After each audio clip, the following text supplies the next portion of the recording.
안녕하세요. 사연에 빠지다의 DJ 민영입니다. 오늘도 두 가지 사연 준비되어 있으니 재미있게 들어주시고요. 구독과 좋아요 버튼도 꼭 눌러주세요. 그럼 오늘의 사연 함께 만나볼게요. 안녕하세요. 저는 동네에서 작은 반찬 가게를 운영하며 오늘도 성실하게 살고 있는 40대 여성 강은수라고 합니다. 반찬 가게 크기가 크지 않아서 아직은 저 혼자서 모든 일을 꾸려가고 있거든요. 아직 손님들이 들어오시기 전 가게 오픈을 준비하면서 열심히 반찬을 만들 때 그런 제 옆을 지켜주는 것이 바로 여러분들이 보내주신 귀한 사연들이에요. 손으로는 바삐 손님들이 좋아해 주실 만한 반찬을 만들고 귀는 쫑긋이 열고 여러분이 들려주시는 귀중한 인생 이야기를 들으며 매일 하루를 활기차게 시작하고 있습니다. 저도 그렇지만 세상에는 저보다 더 씩씩하고 열심히 살아가시는 분들이 참 많으시다는 걸 이 채널의 사연을 통해서 새삼 깨닫곤 합니다. 이런 저에게도 시련은 있었어요. 사람 인간관계라는 게 참 제 마음 같진 않잖아요. 제가 아무리 노력한다고 해서 꼭 상대방이 저에게 진심으로 대해준다는 보장도 없고요. 특히 결혼을 통해 가족이 된 시댁 식구들은 제 마음대로 고를 수 있는 사람들이 아니다 보니 더욱 대하기가 어려웠어요. 저 같은 경우도 시댁과의 마찰로 적지 않은 마음고생을 해야 했습니다. 사돈어른, 그래도 우리가 남도 아니고 우리 자식들이 결혼해서 인연 맺어 같이 사는 마당에 이렇게까지 모질게 구실 필요는 없잖아요. 지금 모질다고 했습니까? 내 딸 감히 이 지경 만들어 놓고 나한테 그런 소리가 나와요? 먼저 시작한 건 우리가 아니라 당신네들입니다. 사람 귀한 줄 모르면서 본인들 발등 찍어봐야 이제야 아픈 줄 압니까?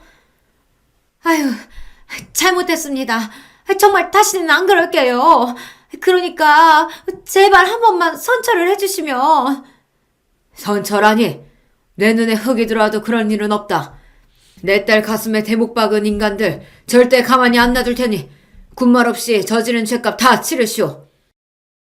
인생에 고난이 닥쳤을 때 그래도 믿을 수 있는 건 든든한 친정 부모님 뿐이더라고요.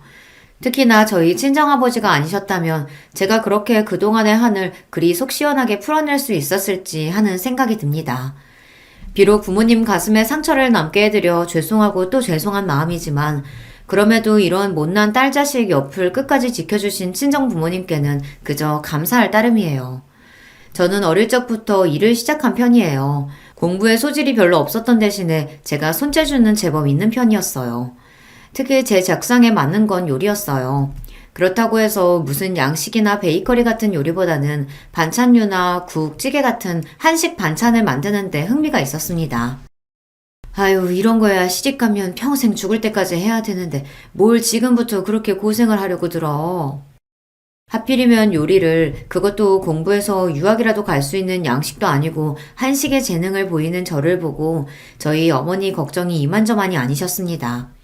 엄마 입장에서는 평생 가족들 해먹인다고 지긋지긋하게 부엌에 붙어서 사셨을 텐데 본인 딸도 그렇게 살 거라고 생각하니 가슴이 답답하셨겠죠. 하지만 정작 저는 그렇게 고생하시는 엄마 옆에서 혹은 엄마 대신 식구들이 먹을 반찬을 만들면서 그저 싱글벙글 즐거울 뿐이었습니다. 왜? 그래도 우리 딸이 하는 음식이 어찌나 맛있어. 저 조망만한 손에서 어떻게 이렇게 맛있는 음식이 뚝딱 나오는지 기특하지 않아? 기특이야 하죠. 제 엄마 고생할까봐 싶어서 부러 더 도와주는 것도 알고. 그치만 자기가 너무 고생스러울 테니 그게 걱정이라 그렇지. 걱정하지 마. 우리 은수 얼마나 똑 부러졌는데. 당신도 알잖아. 제 앞가림 정도야 혼자서도 충분히 알아서 잘할 수 있는 애야. 그렇게 고등학교를 졸업하자마자 한식집에 취업해 막내로 들어가면서 저는 밑바닥부터 경험을 하게 되었습니다. 일은 결코 쉽지 않았어요. 본격적인 조리를 첨가하는 것 또한 쉽지 않았지만 그 외에 허드렛 일이 정말이지 끝도 없었습니다. 바쁘기도 바빴지만 힘써야 할 일도 워낙 많았기 때문에 온몸에 파스를 달고 살아야 했어요. 그럼에도 불구하고 음식을 하는 근처에서 일할 수 있다는 것만으로도 즐거웠습니다. 비록 손에는 칼에 베인 크고 작은 상처들이 수두룩하고 맨날 근육통을 달고 사는 딸 자식을 보며 속상해하시는 부모님이셨지만 말입니다. 아휴, 이 꽃다운 나이에 손이 이게 뭐람. 내 새끼 이 어린 나이부터 벌써 돈 번다고 고생 많다. 에이, 고생은 무슨. 젊어서 고생은 사서도 한다잖아. 나는 나 하고 싶은 거 공짜로 배우는 거나 다름없는데 이만하면 수지 맞은 장사지. 말이나 못하면, 아유, 제발 다치지만 마, 다치지만. 알았어, 조심할게요. 사실 제가 처음 일하러 들어간 자리가 금방금방 사람이 빠지는 자리이긴 했어요.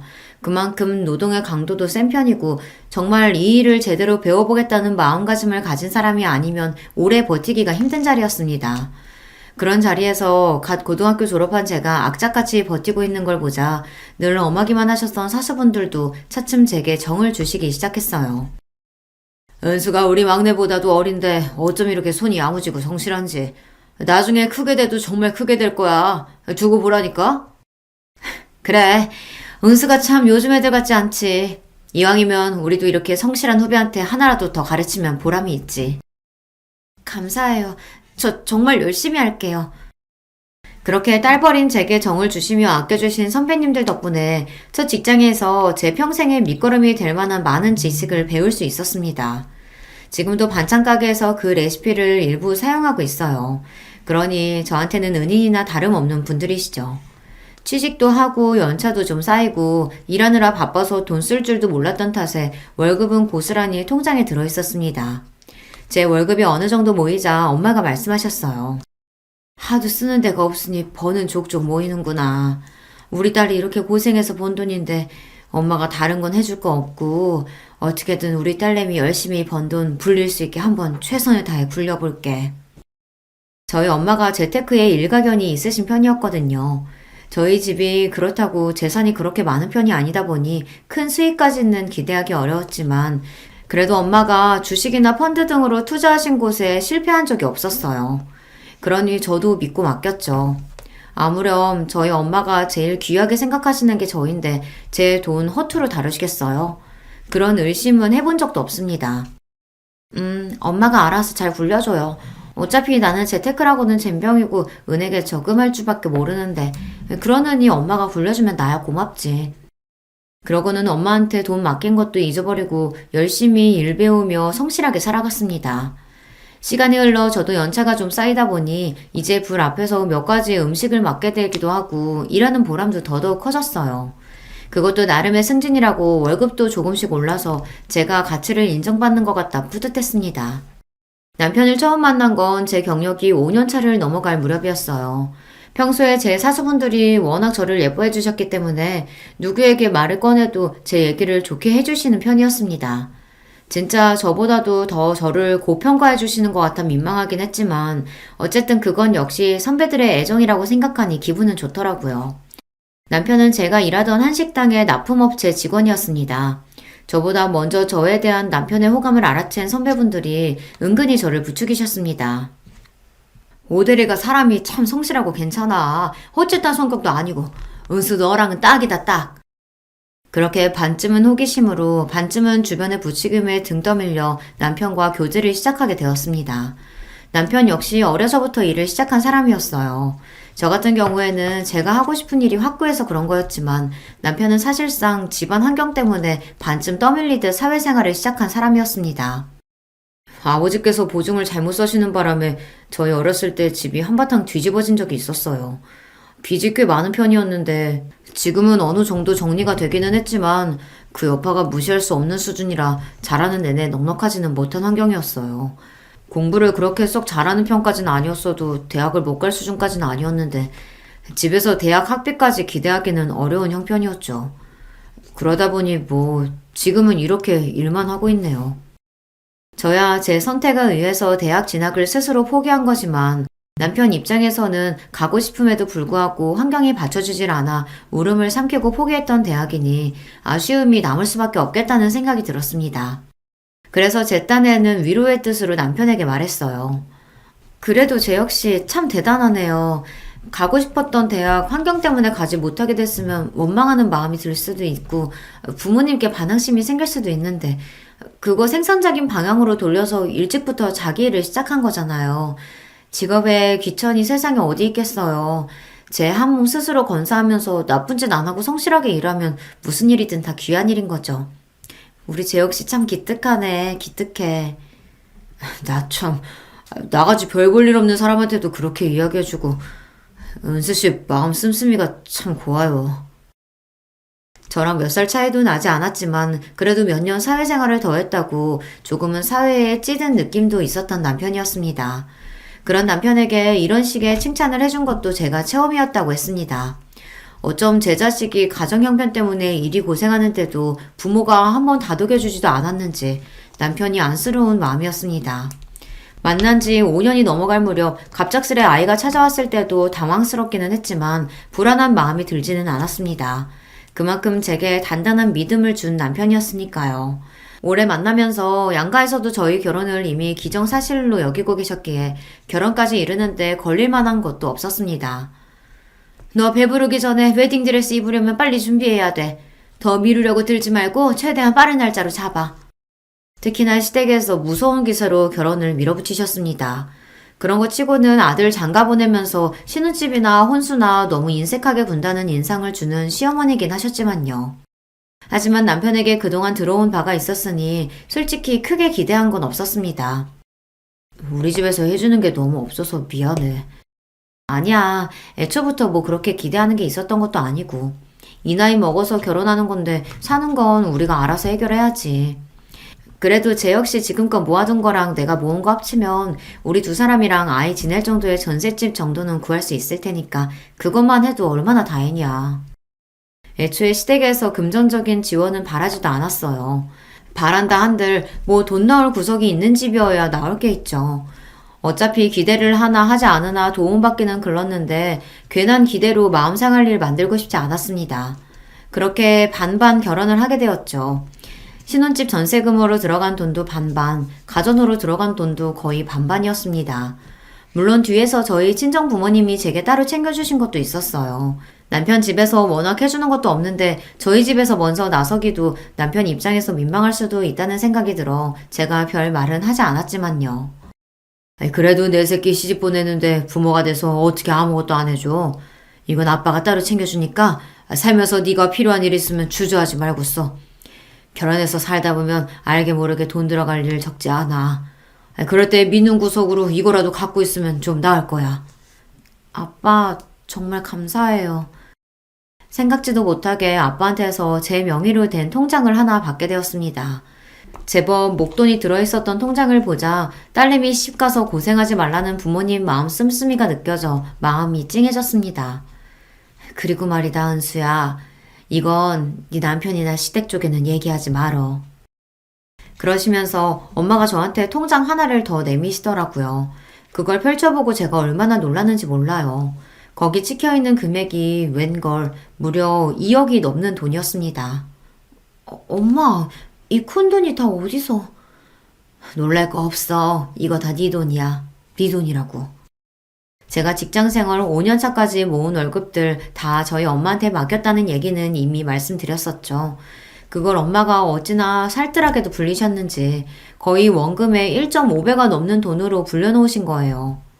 운이 좋았어. 마침 같이 재테크 공부하는 지인들이 좋은 정보 물어주는 바람에 너도 그렇지만 엄마도 덕 좀 봤다. 이거는 우리가 도와주는 거 아니고 오롯하게 네 돈인 거니 잘 갖고 있어. 괜히 남편이나 시댁에 얘기해서 헛바람 들게 하지 말고.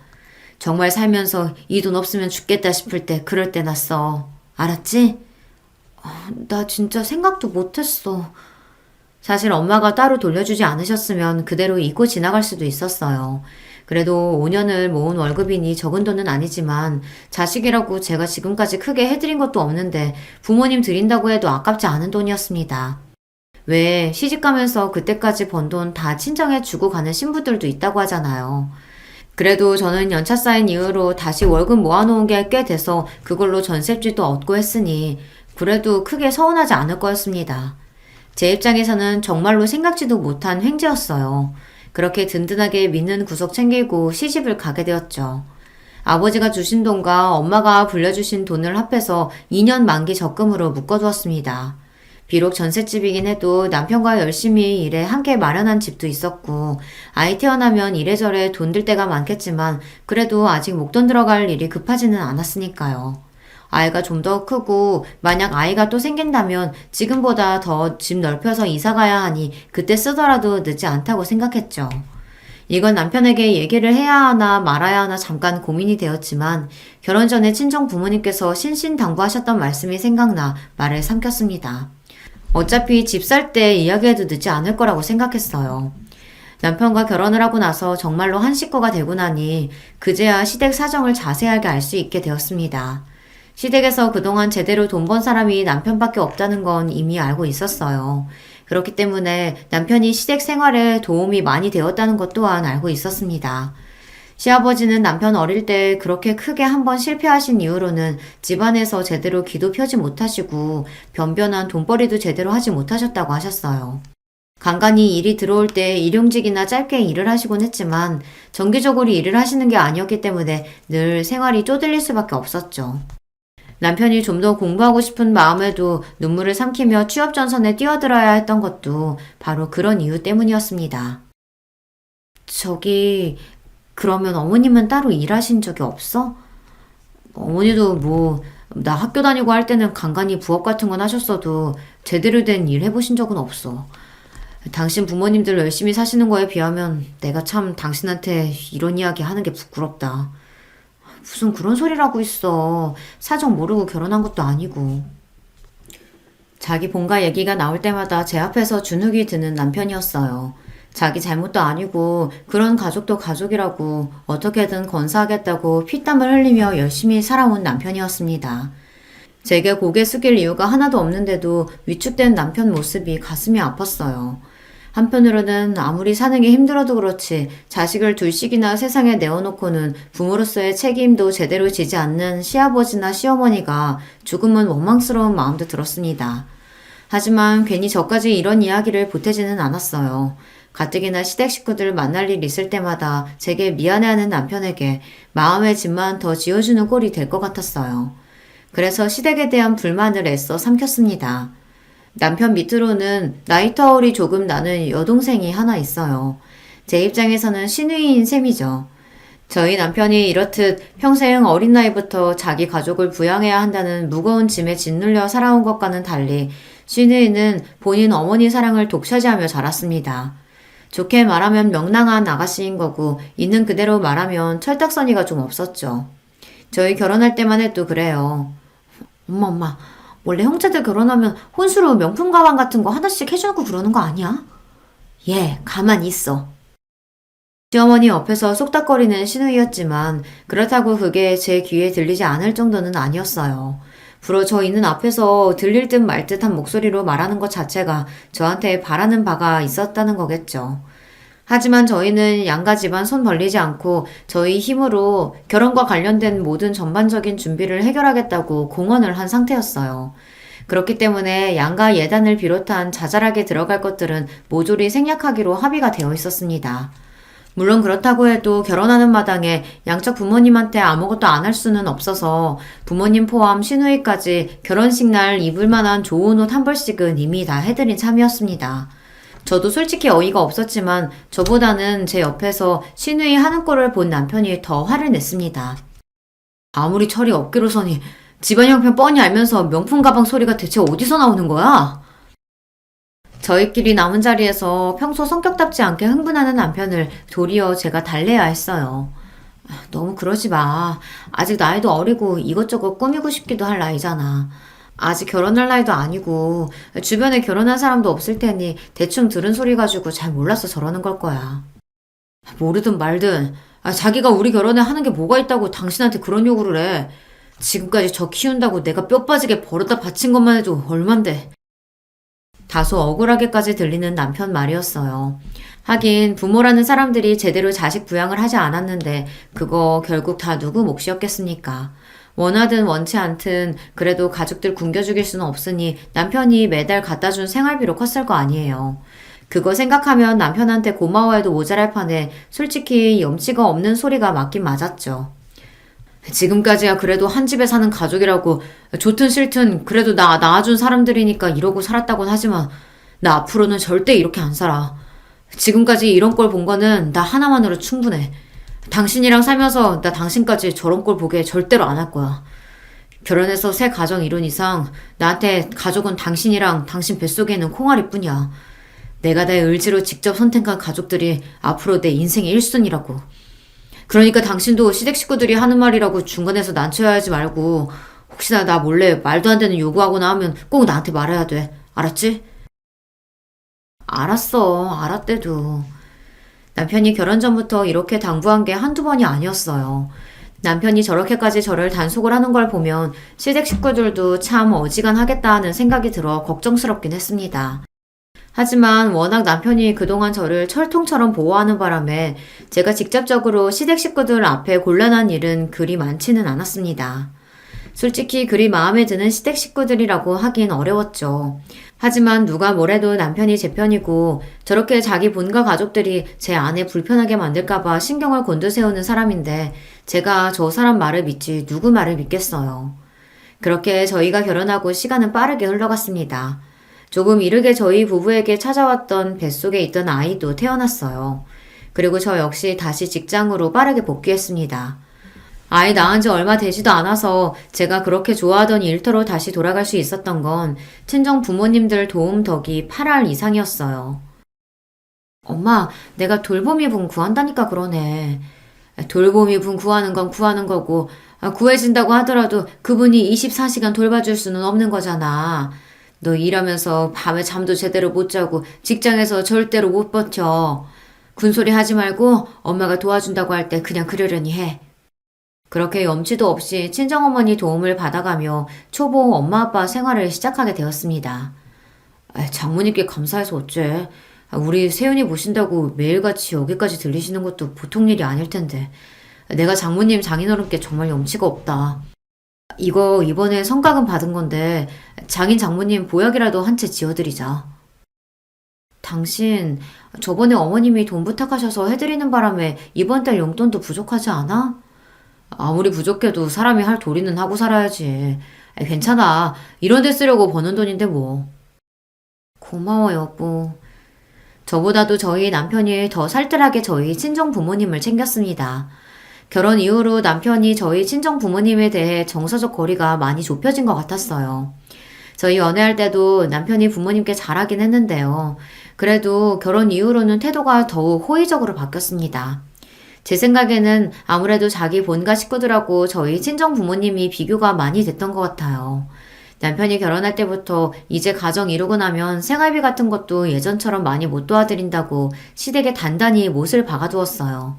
그런 탓에 예전만큼은 아니지만 그렇다고 시댁에 정기적으로 수입이 있는 게 아니다 보니 여전히 야금야금 남편에게 손을 벌리는 시댁이었습니다. 남편 역시 그런 요구를 받을 때마다 화를 내면서도 그래도 가족이라는 굴레를 벗어나긴 쉽지 않은 일이다 보니 예전만큼은 아니어도 매번 어느 정도는 시댁을 챙겨드린다는 걸 알고 있었어요.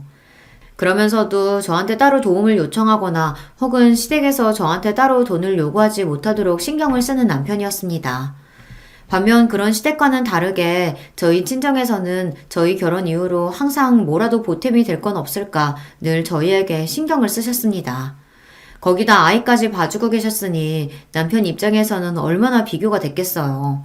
저희 가족들도 저희 친정 식구들이 그렇게 저희를 달리 대하다 보니 남편은 그걸 부끄러워하면서도 항상 저희 친정 부모님을 감사하게 생각하고 있었죠. 그런 남편하고 비교하면 도대체 같은 배에서 나온 사람이 맞나 싶을 정도로 하는 모양새가 판이하게 다른 시누이였습니다. 남편하고 나이 차이가 조금 있다고 해도 시누이 나이도 이제 어엿한 사회인으로서 제 몫을 다해야 할 시기였어요. 그럼에도 불구하고 가끔 알바 나가는 것 말고는 제대로 된 일자리를 구할 생각을 안 하는 시누이였습니다. 어떻게 하는 짓이 자기 부모랑 그렇게 똑 닮았는지 생각해보면 오히려 남편이 그 집안의 돌연변이가 아닌가 싶을 정도였죠. 제 오빠가 두 눈 시퍼렇게 뜨고 있는데도 몰래 눈치 봐가며 저한테도 몇 번 용돈을 타간 적이 있는 시누이였습니다. 언니, 내가 진짜 급해요. 이번만요. 네? 부탁 좀 할게요. 그렇다고 남편이 그렇게 신신당부를 했는데 제가 호구도 아니고 매번 시누이 부탁을 들어주진 않았습니다. 하지만 이게 참 항상 거절만 하기도 쉬운 일이 아니더라고요. 큰 돈은 아니었지만 그것도 야금야금 모아보면 액수가 그리 적진 않았을 겁니다. 한 번은 그걸 남편한테 들키는 바람에 시댁이 발칵 뒤집혔었어요. 오제, 너 정신머리가 있어 없어? 네가 지금 나이가 한두 살 먹은 어린애야? 이 정도까지 해줬으면 이제 너도 네 앞가림은 알아서 네가 해야 할 거 아니야. 나도 모자라서 어디 네 새언니한테까지 손을 벌려? 그래도 제 오빠 무서운 건 알았는지 찍소리도 못하고 뒤에서 저만 원망스러운 눈빛으로 바라보는데 솔직히 어이가 없었죠. 꼭 제가 제 오빠한테 일러바치기라도 한 것처럼 쳐다보는데 잘못은 자기가 했지 제가 했나요? 돈 쓰고도 좋은 꼴 못 보는 거 보니 제가 괜한 짓을 했다 싶었습니다. 그런 저를 보고 창피하지도 않은지 시어머니가 남편에게 소리를 빽 질렀어요. 아니, 얘가 가져가면 뭘 얼마나 가져간다고 애를 그렇게 쥐잡듯이 잡아. 재혁이 너도 참 그러는 거 아니다. 네 가정 생겼다고 네 동생이랑 어미의 아비는 어떻게 살든 신경도 안 써? 내가 널 어떻게 키웠는데? 어떻게 키우다뇨. 나한테 그런 소리 하면 안 되죠. 그러는 나야말로 지금까지 어떻게 살았는데. 그간의 서름이 터졌는지 원망을 쏟아놓는 남편 눈시울이 붉어졌습니다. 이러다 또 괜히 내 남편만 상처받지 싶어 얼른 끼어들어 말렸어요. 여보, 그만해. 그만하고 가자, 응? 내가 나 하고 싶은 거 포기해가며 그동안 이만큼 했으면 됐지. 간신히 이룬 가족까지 깨트리고 싶어서 그래요? 도대체 나한테 왜 이러는 거야? 그렇게 따지면 우리라고 뭐 서운하는 거 없는 줄 알아? 예, 내 아들이 너랑 결혼하고 나서 우리한테 얼마나 찬바람이 쌩쌩 부는지 뒤에서 네가 부추기기라도 한 거 아냐? 어머니! 남편이 경악에 찬 목소리로 소리를 질렀습니다. 할 거면 나한테만 해요. 나한테만. 이 사람까지 잡으려 들지 말고. 며느리 보기 창피하지도 않아요? 난장판도 이런 남장판이 없었습니다. 자식 이렇게 서럽게 해서 좋을 게 뭐라고 대체 시어머니의 심리 상태를 이해할 수가 없었어요. 그러면서도 철딱선이 없는 자기 딸은 얼마나 감싸는지 막내딸만 자식이고 저희 남편은 자식이 아니랍니까? 똑같이 자기 배로 낳아놓고 누군 밑빠진 독에 물 붓듯이 퍼주기만 하고 누구는 없는 형편에도 저리 철딱선이 없이 구는 걸 감싸주기까지 해요. 10손가락 깨물어 안 아픈 손가락 없다 하더니 시어머니한테는 딱히 그런 것도 아닌 모양이었습니다. 하필이면 그 덜 아픈 손가락이 사랑하는 제 남편이라는 게 가슴이 아팠어요. 가족에 대한 원망이 켜켜이 쌓여 있으면서도 쉽게 가족을 버리지도 못하는 남편이 그동안 얼마나 상처를 받았을지 속이 상했습니다. 내가 정말 이런 꼴까지 보이고 싶진 않았는데 당신한테 이런 못 볼 꼴까지 보여서 정말 미안해. 그치만 앞으로는 제이한테 아무것도 해주지 마. 오늘도 봤지? 자기가 받은 건 생각도 못하고 저 좀 듣기 싫은 소리도 듣는다고 원망하는 것 좀 봐. 해줘봤자 감사할 줄도 몰라. 당신까지 괜한 짓 하지 마. 알았어. 내가 잘못했어. 그날 다친 남편 마음을 달래주느라 꽤나 애를 먹어야 했습니다. 마음 같아서는 남편이 시댁과 연을 끊었으면 싶었어요. 하지만 남편이라고 왜 그러고 싶지 않았겠습니까? 그게 차마 쉽지 않으니 남편도 지금까지 이렇게 시달리며 살아온 거였겠죠. 답답한 마음이 들긴 했지만 과연 나였으면 매몰차게 부모지간의 연을 끊을 수 있었을지 생각해보면 저 역시 쉽게 대답할 수는 없었습니다. 그렇게 여전히 대면대면하고 약간은 감정이 상해 있는 상태로 시댁과는 거리가 벌어져 있었어요. 불어 제가 시댁하고 가깝게 지내고 싶은 마음도 없었지만 남편이 워낙 도끼 눈을 뜨고 쳐다보고 있으니 제가 그러려고 했다 한들 그럴 수도 없었을 거예요.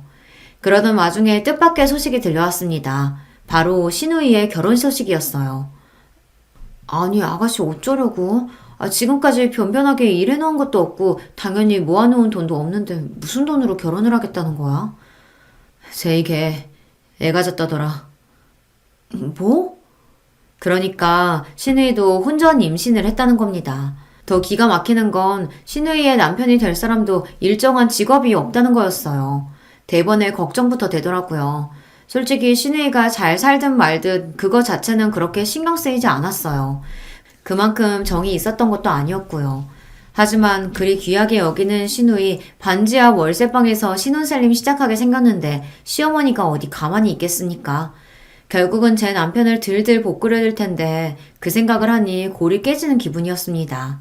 소식을 듣고 걱정하긴 저희 친정 부모님 역시 마찬가지였어요. 아유, 사돈댁은 대체 어쩌려고 그런다니? 없는 형편에 딸 자식 시집을 어찌 보내려고? 또 우리 오서방만 잡으려 드는 거 아닌가 몰라. 이번에는 그 사람도 마음 단단히 먹었는지 어린 반푼어치도 없는 소리라고 하는데 어떻게 될지는 가봐야지. 그렇다고 동생이 결혼하는데 손윗사람이 돼가지고 아무것도 안 하고 손 놓고 있을 수만 없잖아. 아유, 또 오서방이 속이 어지간히 썩겠어. 너도 그렇고. 이미 시댁 돌아가는 꼴이 어떤지는 진작 알고 계신 친정 부모님이셨기 때문에 얼굴에 수심이 드리워지셨습니다. 예상했던 것처럼 얼마 지나지 않아 시어머니가 은근히 저희를 들쑤시기 시작했어요. 예, 그래도 동생이 시집 가는데 아무것도 안 들려보낼 순 없잖니. 걔가 지금 홀몸도 아니고. 그건 어머니가 알아서 하셔야죠. 저는 지금까지 제가 낳은 자식도 아닌 걔 이만큼 키워놓은 것만 해도 제 할 돌이 넘치겠어요. 너는 또 말을 그렇게 서운하게 해? 예, 네 남편 말하는 것 좀 봐라. 너도 애 생겨서 결혼했잖아. 그러면 이해를 좀 해줘야지. 지금 제 이 마음이 얼마나 불안하겠어? 지금 누구랑 누굴 비교하는 거예요?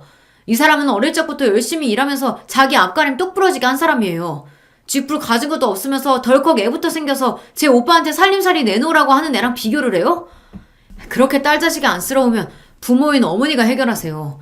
지금까지 제가 갖다 드린 돈 다 어쩌셨는데요. 그거 한두 푼도 아닌데 생활비 쓰고도 알뜰하게 모았으면 애 혼수 보탬 정도는 되잖아요. 그거 다 어쩌셨는데요. 그러자 시어머니가 우물쭈물 말했습니다. 아니, 식구가 셋인데 돈 쓰려고 하면 그거라고 넉넉해? 그나마도 너 장가 들고 나서는 오만 눈치 다 보게 만들더니. 그렇게 제 눈치가 보기 싫으셨으면 직접 나가서 돈을 버시던가요. 남편이 버럭 소리를 지르는 바람에 그 대화는 그걸로 끝이 났습니다. 그러고 나서 신우이가 살살 저희 집으로 들락날락 거리더라고요. 이 집구석에서 돈 나올 구석이 저희밖에 없으니 어떻게든 저희 구슬리는 것 말고는 도리가 없었겠죠. 남편은 그런 신우이를 냉랭히 대했지만 돈까지 해주는 건 아니라 하더라도 제 입장에서 집에 찾아오는 신우이한테 문을 안 열어줄 수도 없잖아요. 그렇게 불편한 시간이 쌓여갔습니다. 언니가 말 좀 잘해주면 안 돼요? 곧 언니 조카도 태어날 건데. 말 맞다나 곧 엄마가 될 사람이 여전히 철딱서니가 없는 게 사람 복장을 뒤집어지게 할 지경이었으나 이번만큼은 남편도 호락호락하지 않았습니다. 저 역시 뭐 예쁘다고 도와주자는 소리가 쉽게 나오겠어요. 와중에 친정어머니로부터 전화가 와서 잠시 전화를 받으러 발코니로 나왔습니다.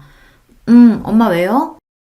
은수야, 다름이 아니라 우리 세준 집에서 급하게 이사를 나가야 한다고 해서 보증금을 빼줘야 할 것 같은데 엄마 아빠 돈 묶어놓은 게 있어서 당장은 빼주기가 어렵거든. 한 달 정도 좀 돈 좀 용통해 줄 수 있을까? 풀리는 대로 바로 이자까지 쳐서 돌려줄게. 이자는 무슨, 엄마 아빠가 우리한테 해주는 게 얼만데. 아 맞다, 나 결혼 전에 엄마 아빠가 준 돈 적금으로 묶어놓은 거 이번에 만기돼요. 3억 가까이 되니까 보증금 내주는데 문제 없을 거야. 내가 조만간 은행 들려서 해결할게. 고맙다. 우리 딸내미밖에 없네. 무슨 고맙기는. 항상 내가 고맙지. 그렇게 기분 좋게 통화를 마치고 거실로 돌아오는데 신우이가 허둥질둥 돌아갈 채비를 하더라고요. 아가씨 가시게요? 결혼 전이라 이것저것 준비할 게 많네요. 언니 나 먼저 가요? 그러고 급하게 나가는데 혹시 엄마랑 통화한 걸 들었나 싶더라고요. 돈 얘기 들으면 눈 뒤집힐 거 뻔하니까 일부러 발코니 문도 닫고 통화했는데 설마 들었겠나 싶었습니다. 하지만 제 이런 생각이 얼마나 아니랬는지 깨닫는 데는 불과 며칠이 걸리지 않았어요. 너 적금 탄다며? 한두 푼도 아니고 3억이나 되는 돈을 받으면서 어른한테 이야기도 안 해? 저희 집까지 쳐들어와서는 마치 저한테 맡겨놓은 돈 찾는 것처럼 구는 시어머니였습니다. 시어머니 뒤로 고개만 빼꼼 내밀고 숨어있는 신우이는 덤이었죠. 제가 조심을 한다고 했는데 어떻게 저 적금 탄다는 소리를 들었는지 그 소리 듣고 눈이 뒤집혀서 헐레벌떡 제 어미한테 달려간 거였어요. 저는 기가 막혔습니다. 제가 적금 타는 걸 어머니께 보고해야 할 필요는 없죠.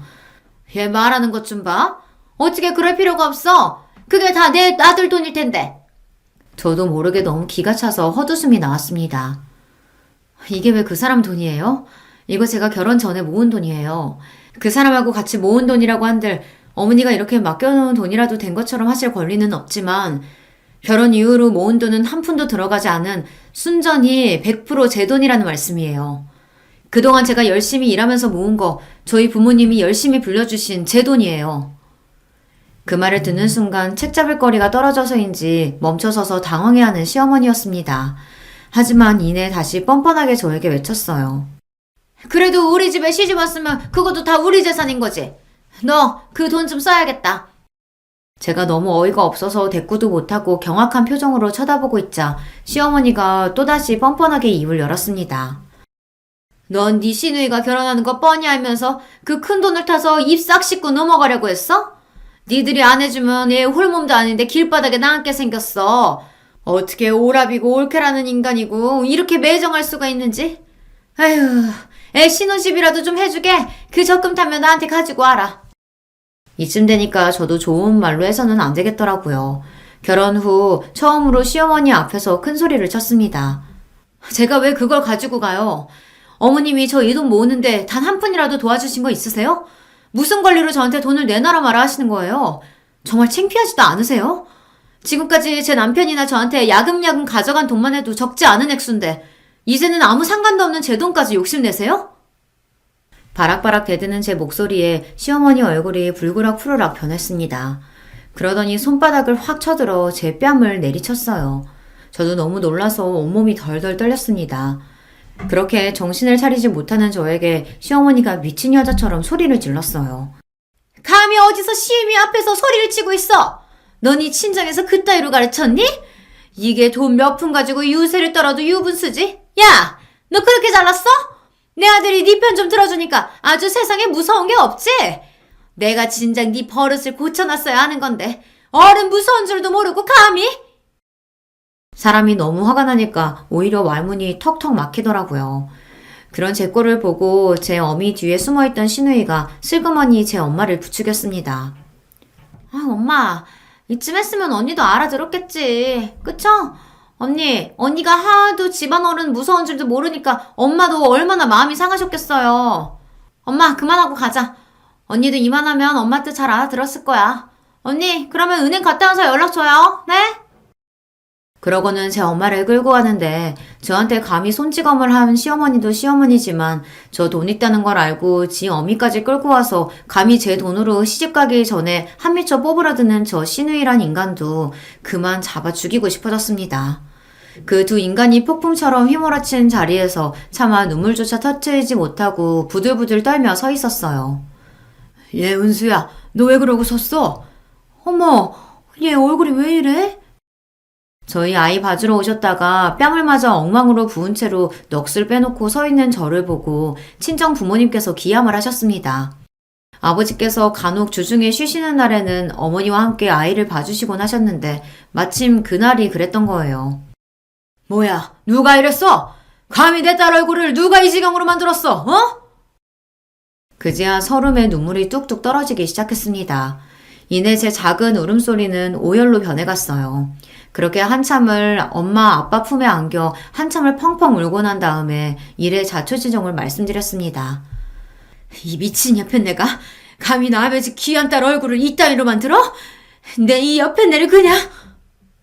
당장이라도 시댁으로 달려가 절단을 낼 기세인 엄마였어요. 아빠, 엄마, 나 정말 억울해서 못 살겠어. 나 그 여자한테 내 돈 단 한 푼도 안 뺏길 거야. 내가 이 돈을 어떻게 모았는데... 엄마 아빠가 무슨 마음으로 나한테 이 돈을 해줬는데 자기가 뭐라고 감히 이 돈에 눈독을 들여? 분노를 참지 못하고 있는 대로 악을 쓰는 저를 보고 저희 친정아버지 눈이 지글지글 끓어올랐습니다. 걱정 마라 은수야. 걱정하지 마. 네 시모라는 여자 절대로 네 돈에 손 못 댄다. 이 아빠가 절대로 그 꼴 두고 보지 않아. 무언가를 결심하신 듯 아버지 눈이 형형하게 빛났습니다. 그날 남편이 돌아올 때까지 제 곁을 지켜주시던 친정부모님께서 그 여자가 제게 저지른 만행을 고스란히 남편에게 알렸습니다. 어떻게 당신한테 이럴 수가 있어? 자라는 내내 자식 서럽게 만든 것도 모자라서 어떻게 당신한테 손찌검을 해? 사람이 어떻게... 남편 역시 제 어머니가 제게 손을 댔다는 사실을 알고 분노를 주체하지 못했습니다. 그런 남편을 보고 아버지께서 한 말씀 하셨어요. 자네, 끝까지 우리 편, 딸 편 들어줄 자신 있어? 자네 모친 등지고 우리 딸 편 들어줄 자신 있냐고. 은수와 결혼 결심했을 때부터 제 진짜 가족은 은수였어요. 저도 더는 이런 패까지 부리는 사람 제 가족이라고 감싸면서 못 살겠습니다. 울분에 가득 차 제 아버지 앞에서 맹세하는 남편이었습니다. 저 사람마저 제 편이 아니었다면 저 정말 억울해서 숨도 제대로 쉬지 못했을 거예요. 그렇게 서로 얼싸하는 저희 부부를 보시며 아버지께서 말씀하셨죠. 그럼 됐다. 그거면 됐어. 나머지는 이 아버지가 다 알아서 할 테니까 너희는 그 여자 연락 받아주지 말고 기다리고 있어. 그러고는 단박에 자리를 박차고 일어나시는 아버지셨습니다. 모르긴 몰라도 절대 조용하게 지나갈 수 없으리란 예감이 강하게 들었죠. 저희 아버지가 평소에 다정하고 상냥하신 분이기는 해도 한번 마음먹은 것은 집요하게 물고 늘어지시는 분이셨습니다. 그런 성격 탓에 업무적으로도 아버지를 신뢰하시는 동료분들이 많았고요. 그로부터 며칠 지나지 않아 남편에게 경찰서로부터 연락이 왔습니다.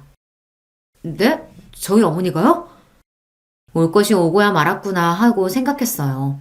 저는 그 길로 남편과 함께 연락받은 경찰서를 향했어요. 그곳에는 이미 저희 친정아버지가 장승처럼 당당하게 버티고 서 계셨습니다. 왔니? 들어가자. 앞서 들어가신 아버지를 따라 저희 부부도 경찰서 안으로 들어갔어요. 그러고는 차가운 유치장 철장 안에 갇힌 시어머니를 목도하고 말았죠. 재혁아, 얘 아가, 나 좀 꺼내줘. 이 엄마 좀 꺼내다오. 어? 뭐예요? 대체 무슨 짓까지 했길래 여기서 이러고 있는 거예요? 제 어미에 대한 일말의 동정심도 없는 말투로 남편이 싸늘하게 물었습니다. 곁에 서 있던 남편에게 연락을 준 형사가 말했어요. 불법 도박장에서 현장 검거당하셨습니다.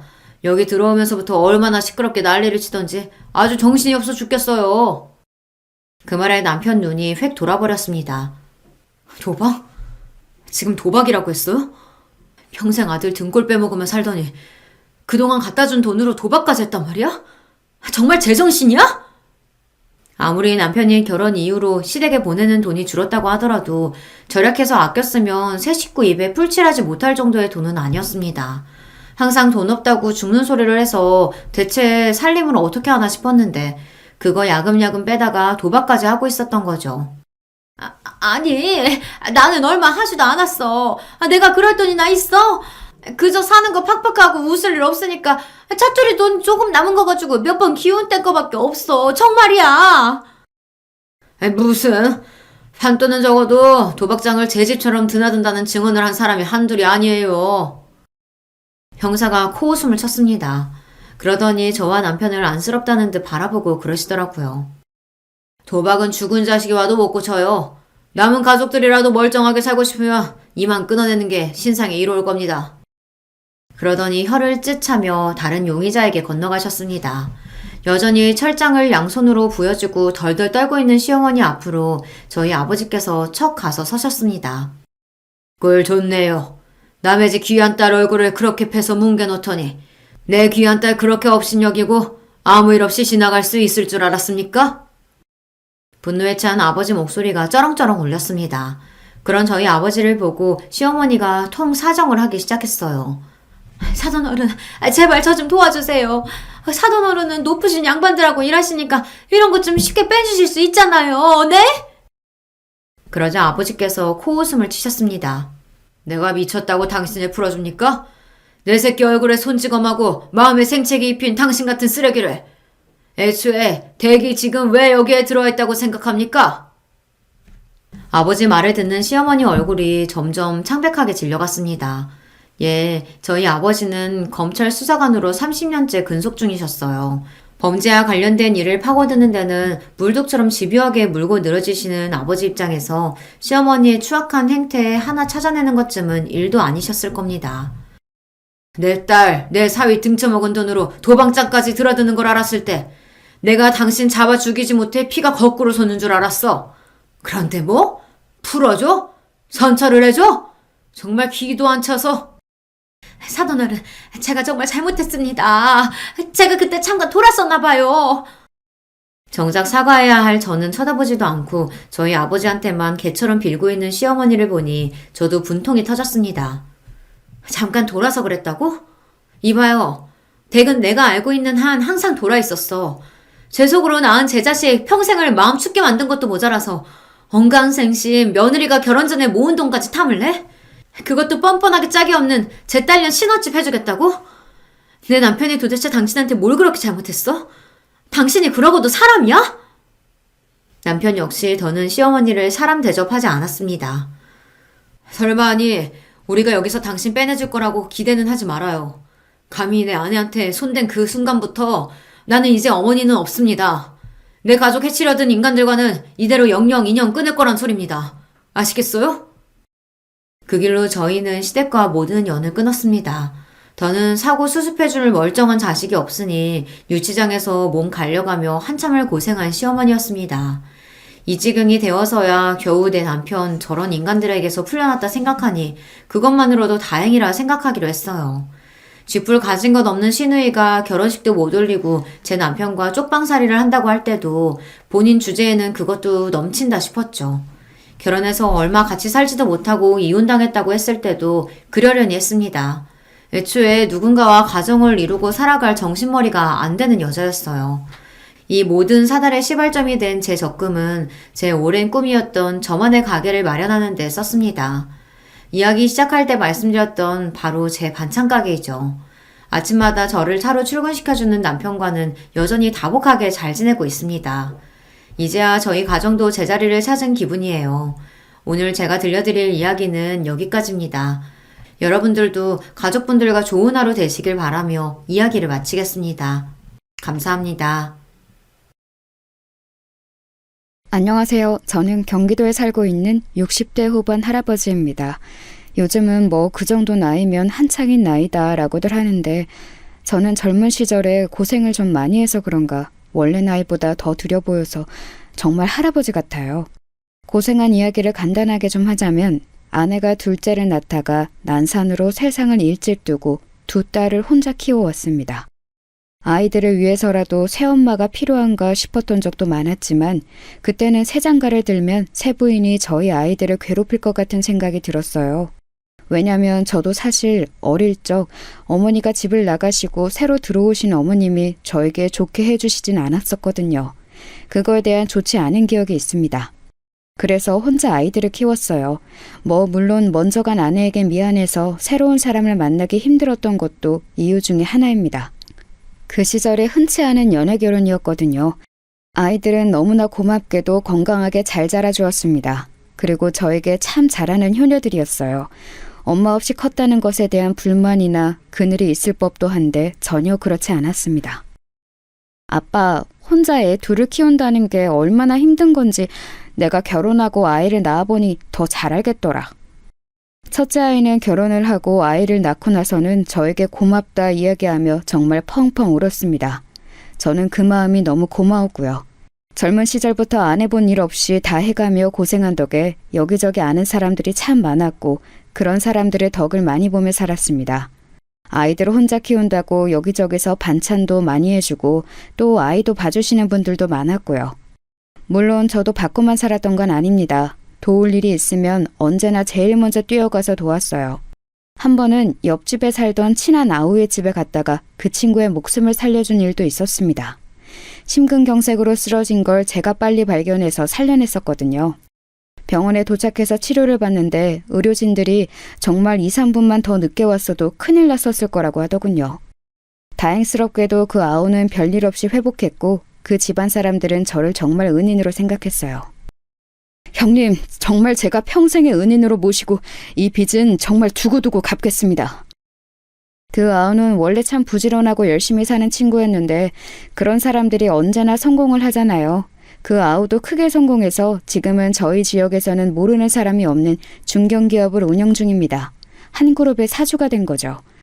늘 형님 필요하신 거 있으면 편하게 이야기하라고 했지만 사실 누군가에게 부탁을 하고 하는 일을 편하게 하는 편의 사람은 아니라서 늘 말만으로도 고맙다고 했었습니다. 주변에 그런 사람들만 있어 그런지 저는 참 인복이 많다 생각하며 살았습니다. 첫째 사위도 참 좋은 사람이었거든요. 늘 아버님 하며 저를 챙겼습니다. 호탕하고 사람 좋고 큰 아이에게도 참 잘하고요. 아이들이 제 아빠를 따르는 것만 봐도 좋은 남자에게 시집을 잘 보냈구나 싶어 참 마음이 놓였어요. 문제는 둘째 사위였습니다. 어느 날 결혼을 하겠다고 둘째가 데려온 사위감이 참 마음에 들지 않았습니다.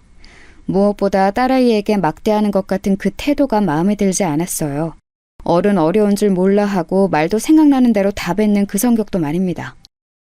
민정이는 저랑 결혼하는 게 복이죠. 좋다고 하도 그래서 제가 결혼해주는 거거든요. 어느 부모가 귀하게 키운 딸이 그런 소리를 함부로 하는 사위에게 시집을 보내고 싶어 하겠습니까? 저도 저지만 지 언니도 동생을 말렸어요. 언니가 매번 말했잖아. 네가 더 좋아하는 사람이랑은 결혼하면 안 된다고. 너를 더 좋아하는 사람을 만나라고.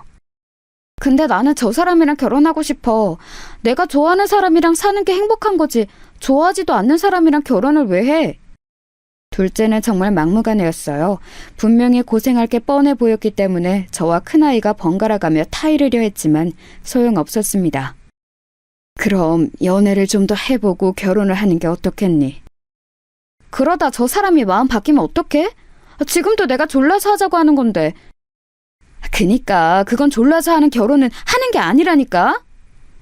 너무 좋은 걸 어떡해. 나 저 사람이랑 결혼 못하면 죽을 것 같단 말이야. 도저히 설득이 되지 않았어요. 허락해주지 않으면 도망이라도 가서 결혼하겠다 으름장을 놓는 작은 딸에게 져줄 수밖에 없었습니다. 자식 이기는 부모가 어딨겠어요. 결혼하고 철드는 남자들도 많으니까. 나는 진짜 모르겠어. 아직도 안 했으면 좋겠는데. 내가 잘 교육해볼게. 모든 집안 식구들의 걱정을 한 몸에 받으며 작은 딸은 그렇게 모두가 달가워하지 않는 결혼을 했어요. 도대체 그래서 일은 언제 시작한다고 하던? 내가 자리 소개시켜 줄 수 있다고 말은 전했어? 그중 제일 마음에 들지 않는 것이 바로 제 밥벌이를 제대로 하지도 또 제대로 할 생각도 없어 보인다는 것이었어요.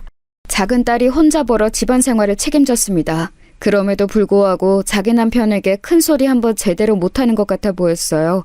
정말 속이 터졌지만 매번 이렇게 말하는 통에 간섭을 할 수가 없었습니다.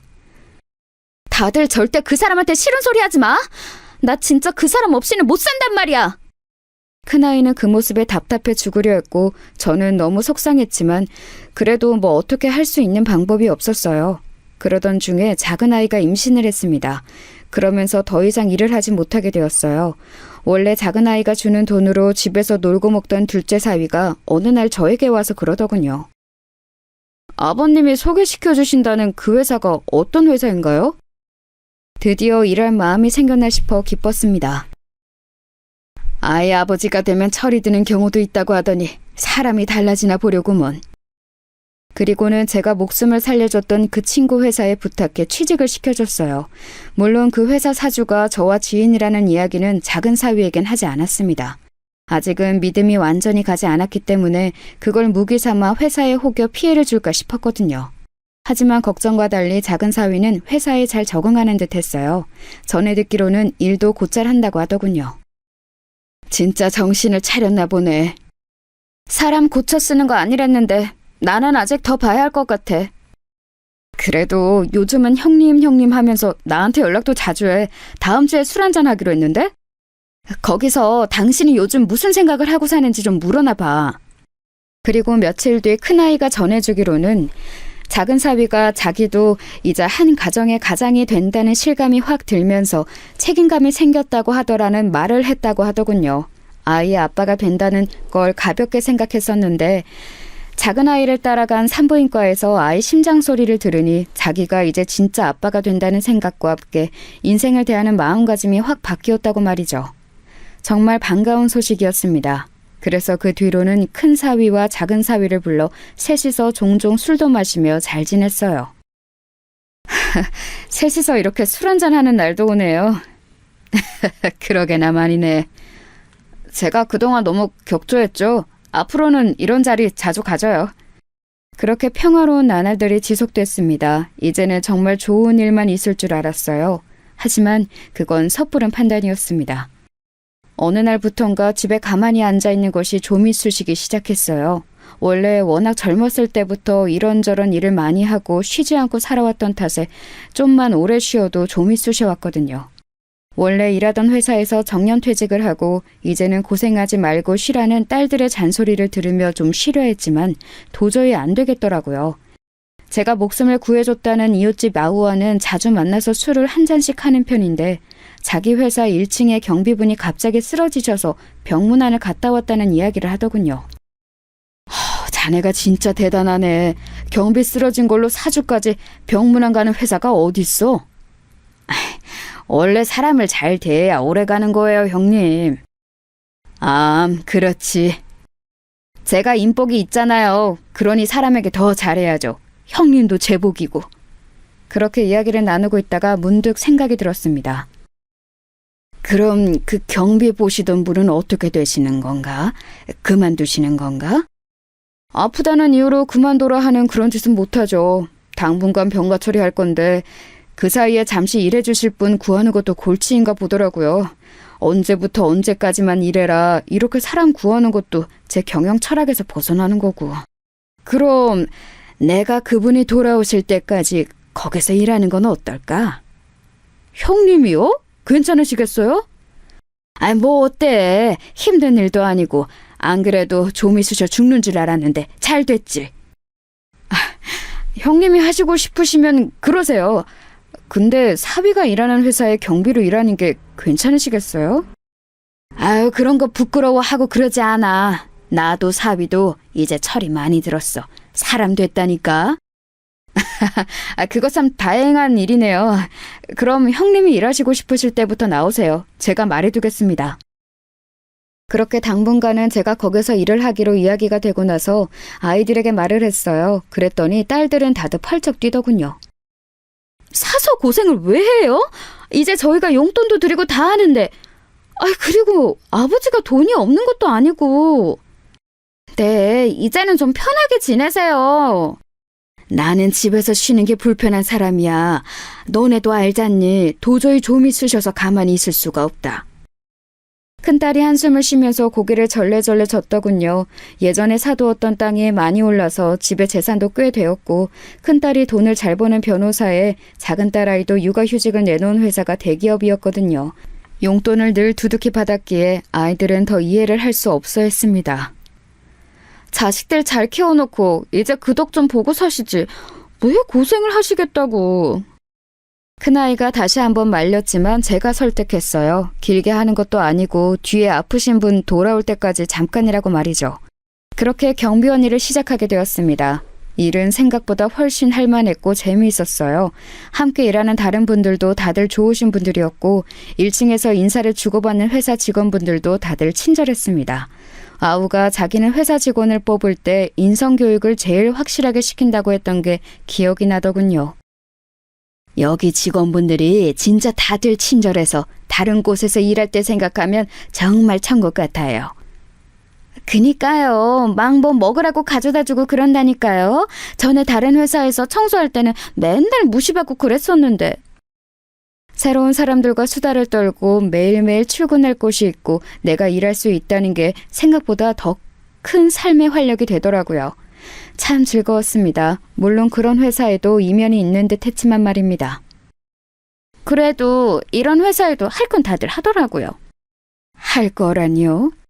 불륜도 하고 그래요. 아이고, 회사에서 하라는 일은 안 하고. 그러게나 말이에요. 어느 회사와는 마찬가지로 별별 일이 다 있는 듯 했습니다. 그렇게 별 대수롭지 않게 그 일을 넘겼어요. 그래선 안 됐는데 말입니다. 작은 사위에게는 제가 이 회사의 경비로 일한다는 사실을 말하지 않았거든요. 어디에 취직한 건 아는데 자세하게는 이야기하지 않았습니다. 딸아이도 굳이 말하지 않은 것 같았고요.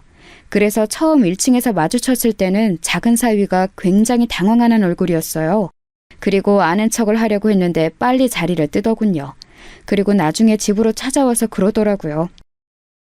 회사에서는 아버님이 제 장인 어른이라는 걸 모르는 게 좋지 않을까요?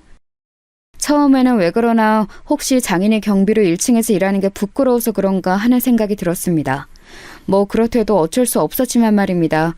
꼭 굳이 아는 척을 해야 하는 것도 아니고 또 그런 사위의 마음이 이해가 가지 않는 것도 아니었거든요. 안 그래도 제가 어디 낙하산이냐 이런 말이 팀 내부에서 말이 좀 나오긴 해서요. 장인어른까지 이 회사에서 일하시는 걸 사람들이 알게 되면 그 소문이 더 크게 날 것 같아서 부탁드리겠습니다. 그런 일이 있는 줄은 몰랐구먼. 그래. 그러면 내가 모른 척을 해야지. 당연히.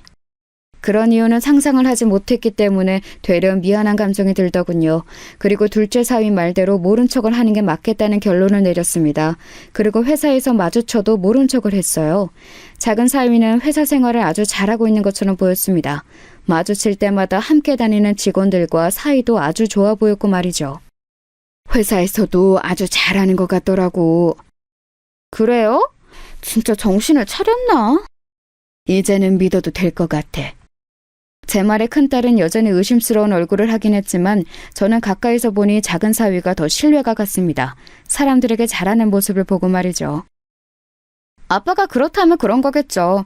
아빠 사람 잘 보시잖아요. 그렇게 또 몇 개월이 지나고 어느새 작은 딸아이의 산달이 다가왔어요. 작은 아이는 육아휴직을 다 쓰면 회사에 다시 복귀를 할지 말지를 두고 고민을 하는 듯 보였습니다.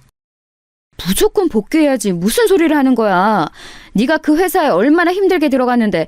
게다가 거기가 좀 좋은 회사니? 월급도 네 남편 2배 아니야. 물론 돈도 중요하긴 한데 나도 일을 다시 시작하고 싶긴 해서. 근데 뭘 망설여? 남편이 내가 집에서 애 키우면서 살림했으면 좋겠나 봐.